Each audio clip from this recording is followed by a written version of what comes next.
Hey, what's going on, everyone? Meatwagon here. Zombie time, zombie video. I want to show you guys this here. You can see my buddy's points are really low, so watch what I do for him.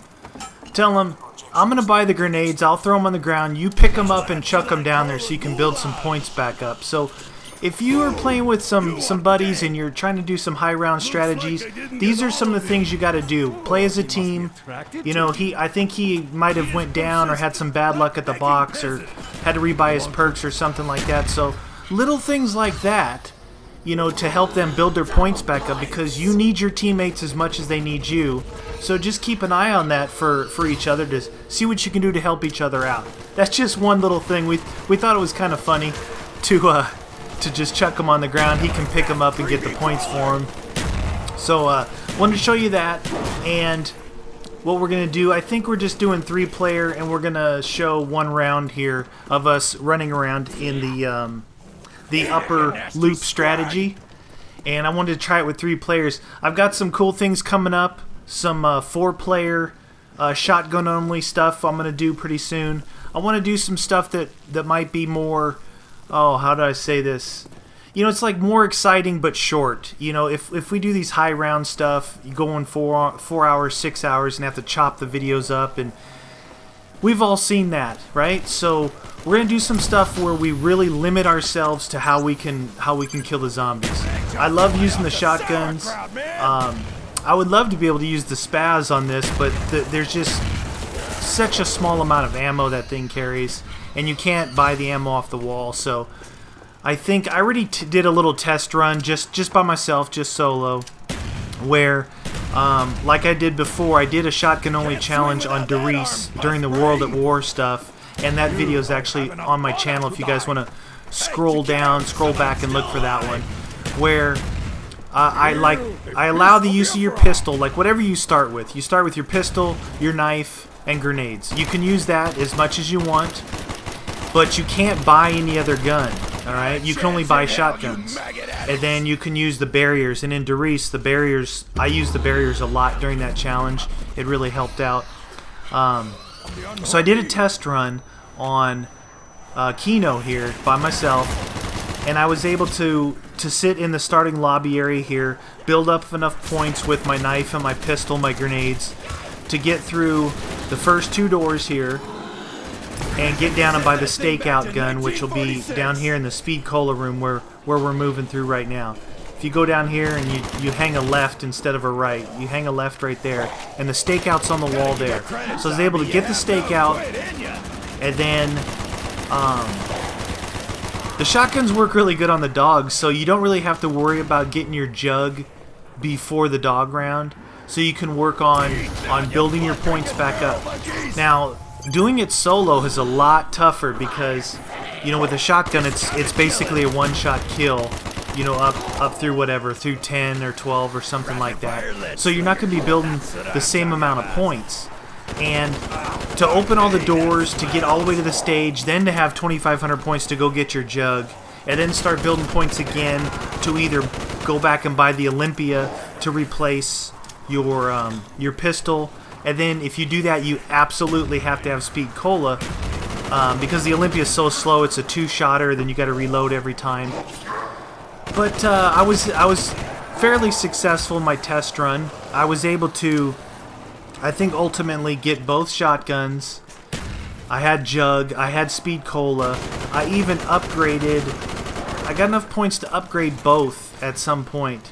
And the upgraded Olympia, they call, I think, the Hades, and what it does, it shoots like the Dragon's Breath. If you played in the campaign, they called it the Dragon's Breath, and there where it shot, and it basically, whatever you hit, it caught them on fire. So the Olympia upgraded catches them on fire.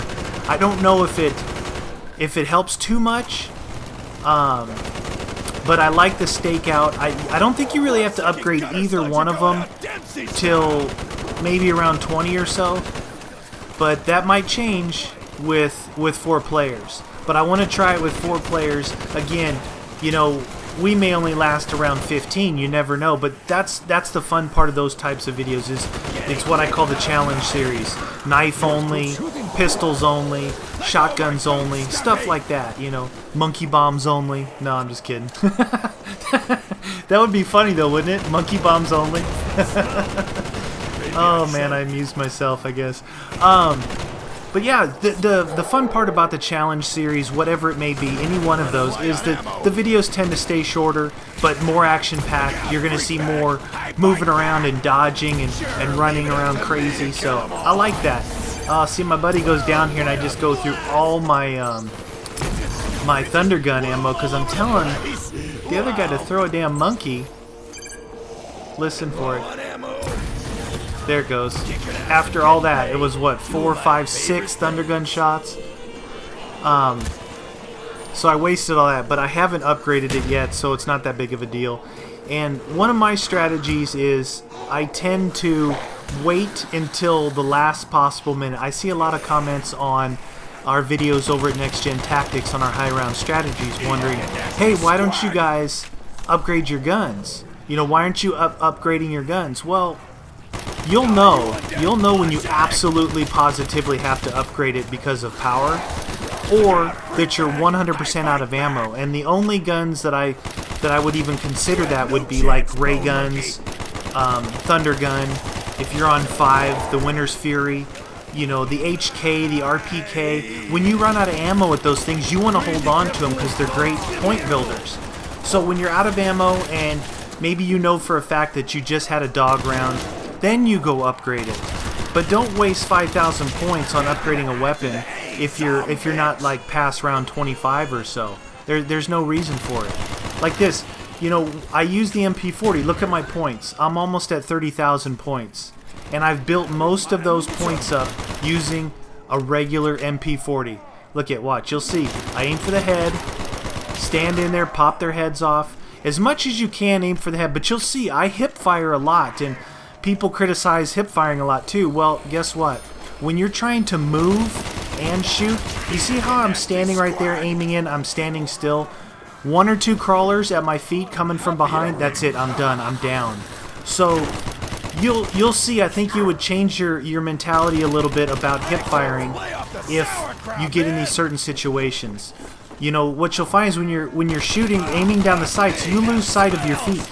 And if some crawlers are making their way in there, they could box you in. That's a lot of the reason for hip firing, but mostly for me, it's for mobility. When you aim down your sights, you lose almost all your mobility and movement. When you're hip firing, you can strafe left and right, you know, jump, do whatever you need to do. So, I mean, within reason. When I need to aim down the sights, I do. When I need to hip fire, I do. But it's not a bad thing. It's not a bad thing to hip fire. You corner a Dempsey. So yeah, these are some more little tips. I think as I bring you some random zombie gameplays, I'll think of different tips and strategies, kind of get, you know, so you guys can kind of see into my mind how I play. It may be small, simple little things that I do, maybe the same, maybe different than other people, but it's brought me some success in zombies and brought a lot of fun, a ton of fun. But I'm really excited about challenge series and multiplayer stuff. We just did this actually last night. We were playing some hardcore team deathmatch for a while, and I really, oh, there's my buddies down. I really don't like hardcore, but we got tired of that. We just jumped on some zombies. Watch this. Look where that monkey landed. He didn't know that he was down at the top of the stairs, but luckily we were able to get out of there. It was pretty funny. I saw the monkey come up. Might even have bounced off my head before it landed. But strategic placement of your monkey. You have to have strategic placement of your monkey. And yes, I mean monkey bombs, alright? No pun intended there, and that's not what she said, alright? Monkey bombs. You want to throw them, if you can see where the guy's down, throw him in the opposite direction. And especially knowing he's going to have to get back to Juggernaut, make sure you throw it and try and think ahead to clear a path for them to get back to Jug. And then you'll be the best teammate possible. The best teammate possible. Anyway, this was just some random play with some tips for you guys and some fun stuff. Look for the challenges coming up real quick. Anyway, thanks for watching. See you guys next time.